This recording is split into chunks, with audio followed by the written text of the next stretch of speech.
What you're watching is the very first step in caning a chair seat in Appalachia. It starts with an axe, a handsaw, a draw knife, a pocket knife, and a hickory tree. John Back and Randy Campbell are out in the eastern Kentucky spring woods with the first 4 tools, looking for the 5th essential, the right hickory tree. We're looking for a small hickory tree, about 6 to 8 inches in diameter at the bottom. They're easier to work, the bark's thinner, and makes good chair bottom. So we'll walk out here and see if we can find one. Obviously, Randy and John aren't planning to literally cane a chair seat, or they wouldn't be looking for a hickory tree. In practice, chairs can be bottomed using a wide variety of materials, ranging from leather and cane through rushes and seagrass to cattails and oak splints. Current residents of Appalachia talk about cane, for instance, although they don't actually use cane to chair bottom. There's a little one out there. Pretty. That one right there. Yep, that's not bad. That might be the one we need to get. That's probably so. There's 2 or 3 pretty good ones there, ain't there?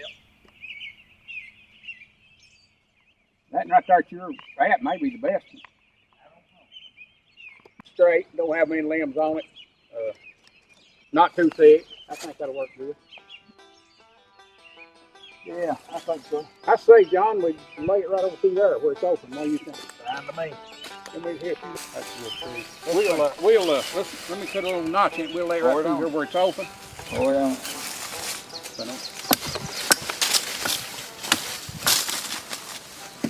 I'll notch it kind of, and then you can saw it. That'll work. In fact, the task they have in mind is properly called seat weaving or chair bottoming, which are generic terms for creating a woven chair seat. Instead of cane, they will be using tree bark. In this case, the inner bark of a hickory tree, the part just inside the rough, nubbly surface bark. Don't like much. Hickory bark is probably the most common material used in Appalachia for handmade chair seats. Watch that thing, John. There it comes. There it goes. Hold it, John. I tell you what, I like to do is just leave them right there and skin what I can, you know. Chair caning, like all furniture making, has its roots in antiquity. Experts believe raised seating originated in Egypt. The first piece of off-the-ground seating, outside a rock or a tree stump, was probably a stool. From there, the Egyptians would have added backs to provide something to rest against. Some believe that first seating was produced in Egypt as early as the Old Kingdom. We know that because paintings of cane furniture were found inside burial pyramids built during that time. We can be absolutely certain that cane originated before 1000 BCE because King Tut's tomb, which was sealed in 1323 BCE, contained cane chairs, headboards, a stool, and a woven daybed. Randy and John have started to strip the outer bark from the trunk they left partly attached. In early days, caners were like traveling tinkers. Plain gents, some of them would come, they'd make this like circuit riders. They'd go around to people's houses and bottom chairs for them. Yeah. You remember that? And they'd make them old rocking chairs and stuff, probably cost $1,000 a day, and take them and trade them for a drink of liquor or something. Yeah, a case of beer or something. Yeah, sure would. We can, right there, yeah, we can. Now they'll cut the tree top off. Yeah. Up here where it's small, that bark gets real thin. If you ain't careful, you'll go through it.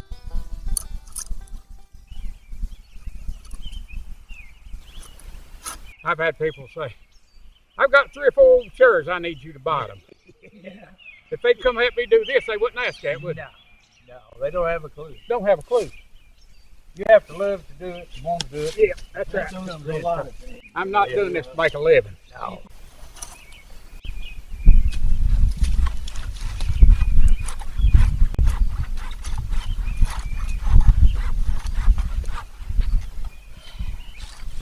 I was telling you about going through the bark, being careful to. Here I went through. You see where that's the wood right there. I just jerked that little piece out. It won't hurt anything.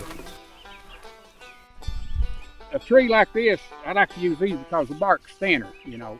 Even on the big end, it's probably not a 1/4 inch thick. Now, trees that size, 10 inches through, bark be 5/8 of an inch, 1/2 inch to 5/8 inch thick. You can use it, but it's just a lot of extra hewing, you know, with a drawing knife.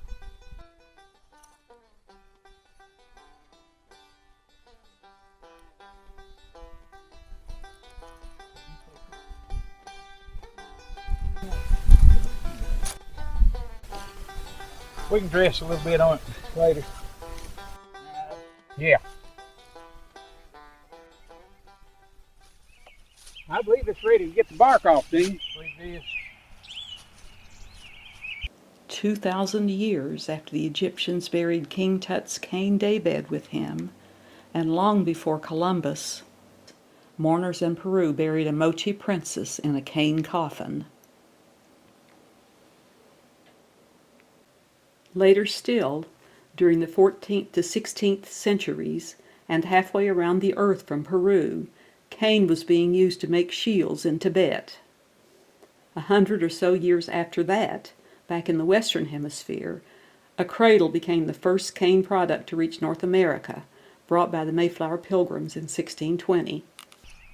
The way I do it, I just take my knife and start here and just go through that bark. I'll go the entire length of the tree. Back with Randy, he's now cutting out strips of the inner bark, which he'll use to cane the chair seat. Pull that through there, John boy. I got it. That's all right.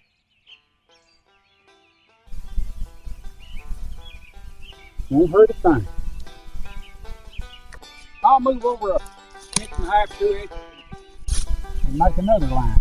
Right along here, Dean. You see me? Try to keep it close to the same width as I can. I can see that other mark.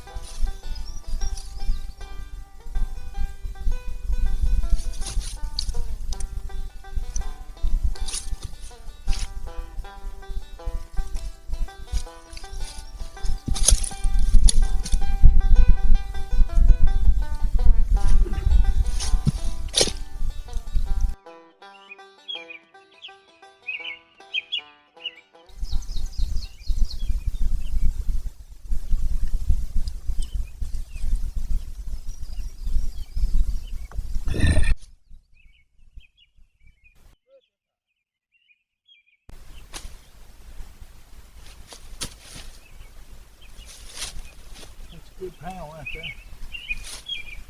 It worked all day long. See how easy that bark comes off, Nana?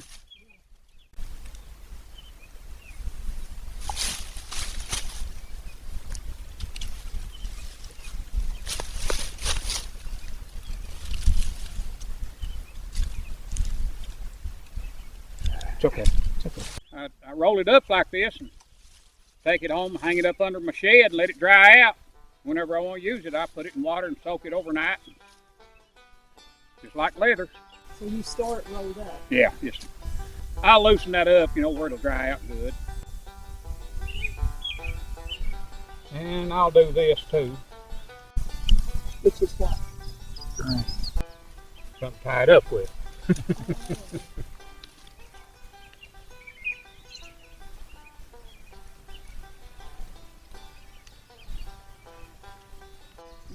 There's one. Randy or John will also use the stripped trunk. They won't waste anything.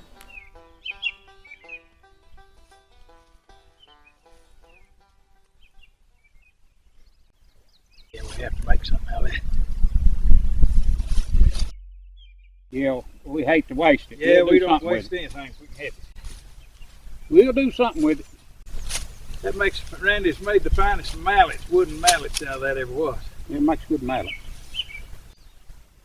And see, before you get ready to use it, I'll cut it in 3/4 inch wide or 1/2 inch wide strips. You can dress stuff like this up, you know, the edges. Dress it up when you get ready to use it.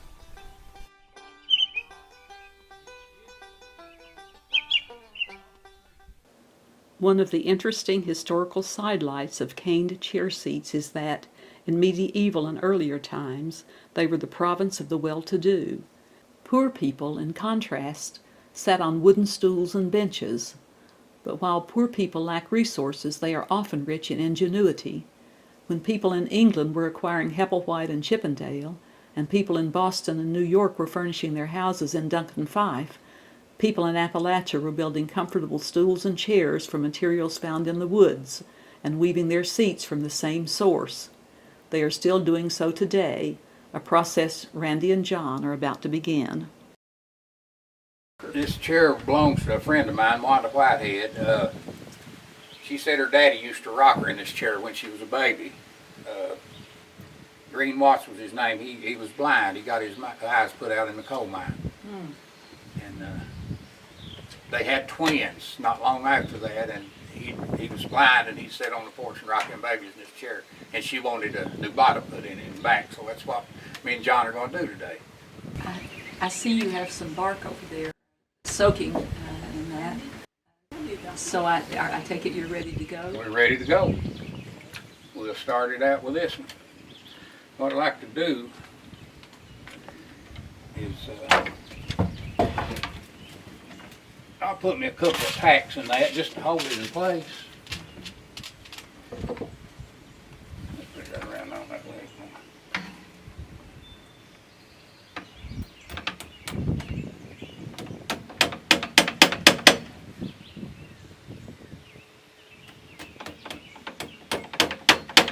Now leave this end long, so when we get through, I can just weave that back through under the bottom, and when it dries, it's there for good, you know.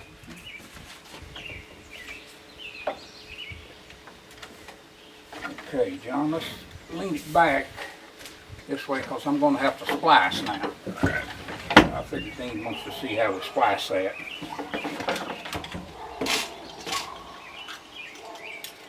Can you see what I'm doing there? Well, yeah.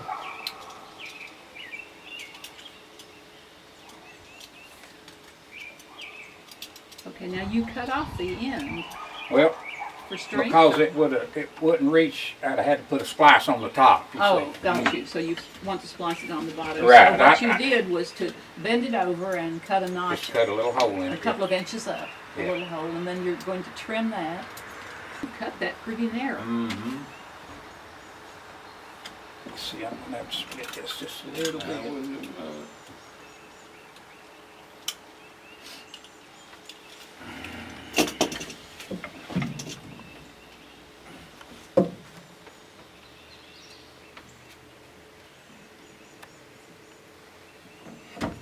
You don't have much more than 1/8 of an inch there, do you? But No. it'll hold. It'll hold though. When it gets dry, that's hickory.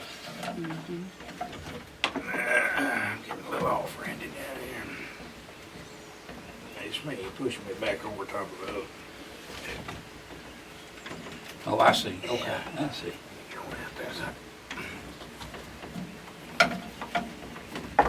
I'm good right there.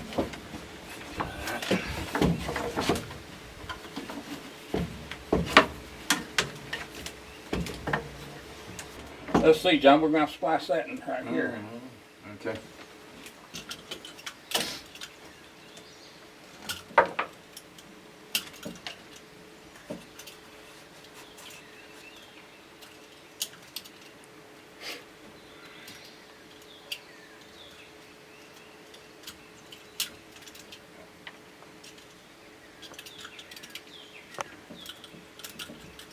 After you make the hole, you're cutting a slit because you're going to have to pass the width of the next piece through Right. there, right? Mhm.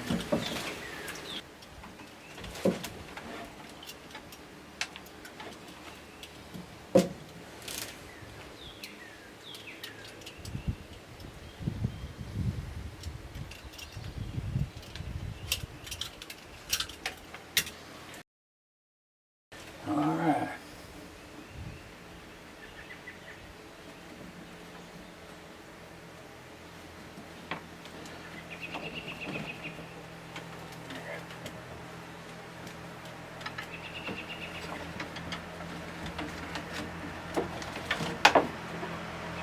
How we looking, John? Doing good.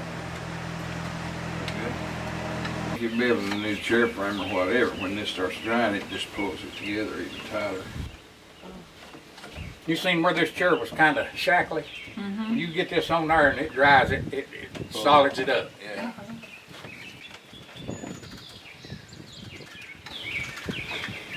Now there, you're still using that razor knife, right? Uh-huh. But you, That razor knife works good on this. That bark's tough. so you've got a pocket knife, but Yeah. the razor knife really works better. Works better, yeah. Feel this versus your dryer. Oh, much more pliable. Yeah, it gets about like leather once you soak it, you know.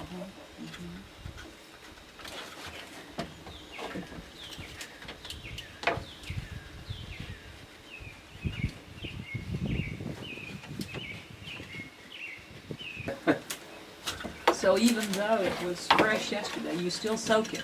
Oh yeah. Yeah, because it would have dried out. I'm gonna put this back in the water so it'll stay pliable. So how did you put it in yesterday? I put it in yesterday evening, yeah. Okay, and you soaked it all day. I soaked it. Yeah, I try to soak it overnight. Look at the color of the water. A number of other non-furniture products have been made with what might be called a caning process. Snowshoes, which in early form were simple leather strips laced across wood frames, are an obvious and ancient example. They predate the appearance of the wheel by 2,500 years.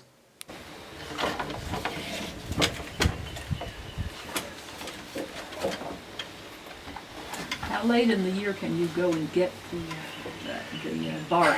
Good question. We got some 2 weeks ago and it wasn't ready. And I got some in July one time and it was tough. So you ain't got but a couple of months in May and June. May and probably half of June.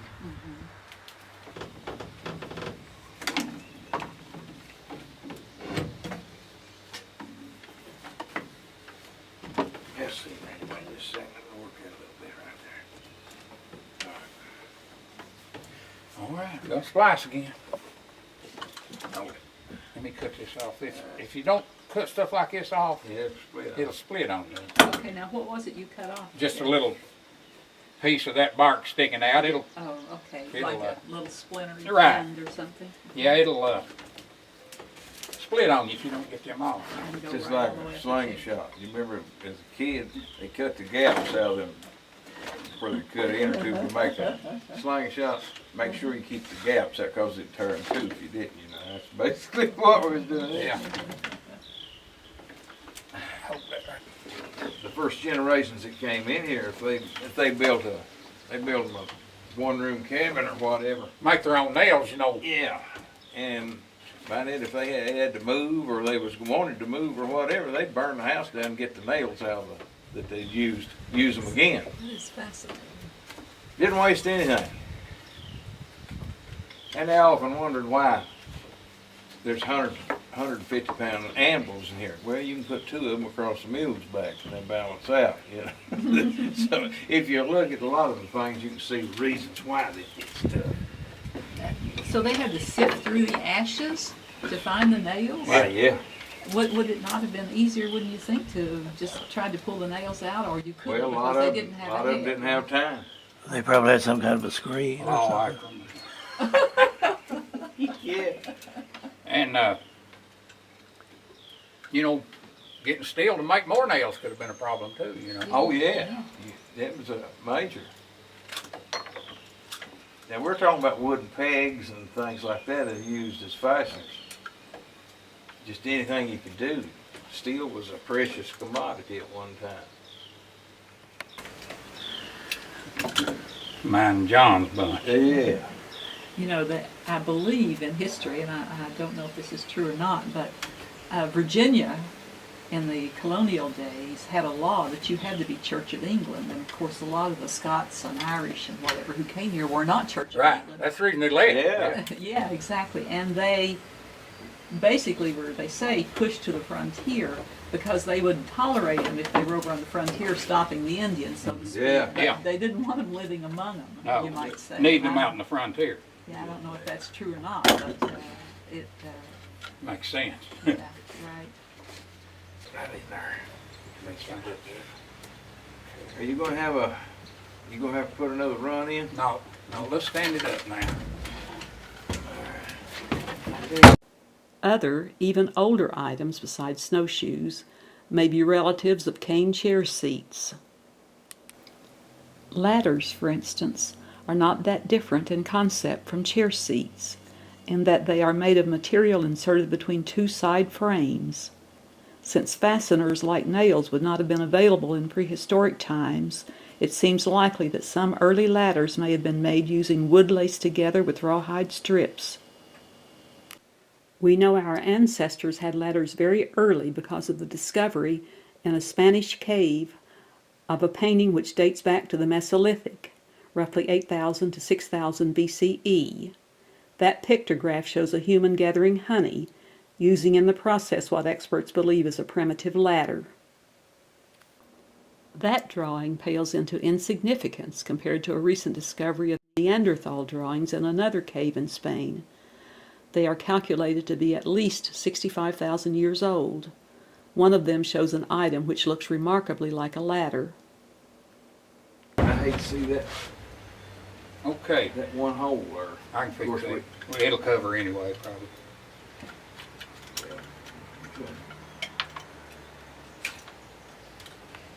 That'll work fine. Okay. Okay, now, Dean,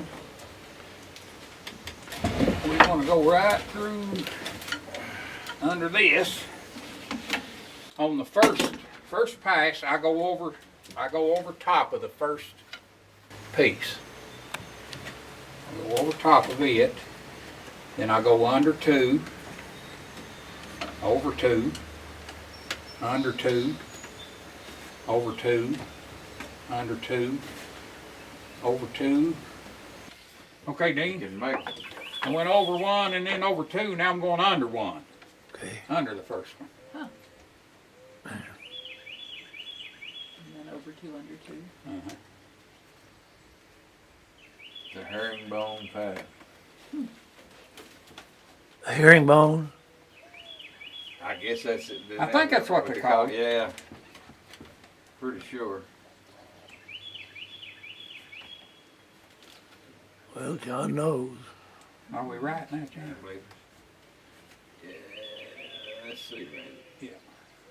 Yeah. Okay.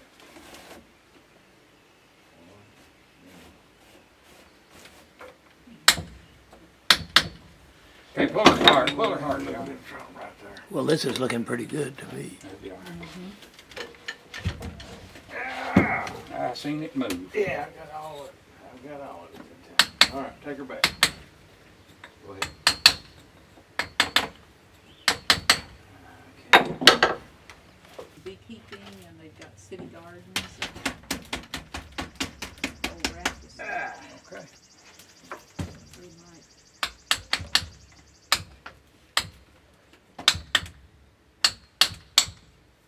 No. Okay, when I started out, I went under the first one. Over the first one. Next one went over the first two. Next one went under the first one. Next one went under the first two. So I start over now, over the first one time. Just start all over with the weave. His box bar is pretty close to what the pattern was. It's in there, isn't it? Yeah. That's where I learned to do it. Well, yeah. Foxfire. Looking at them all your life, I always wondered how they did it. Never did till I got big enough to remember. I remember seeing people do it.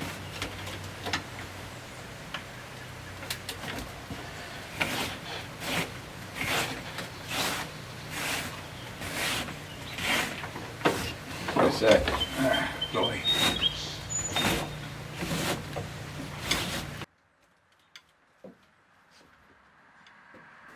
The underside is woven in and out, but they don't worry about following a pattern.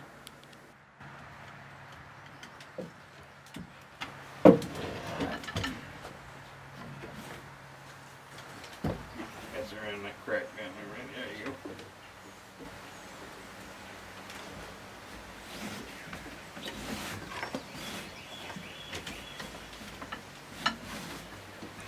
go.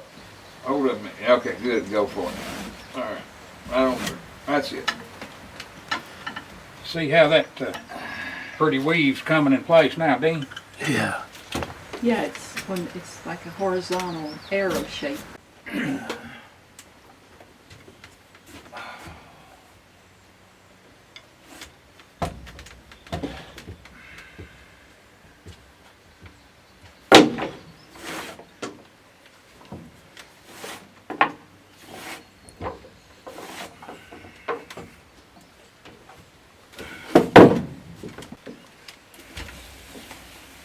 Where'd you put this? It's You got right here under the supplies? front, yeah, go ahead, there it is, snug it up, all right, that's good, John.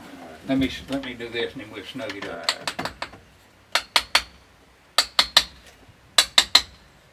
Okay, that's good. Where's the little piece of wood there, Matt? Your little block over Randy can catch one of them all the time. there. Catch it.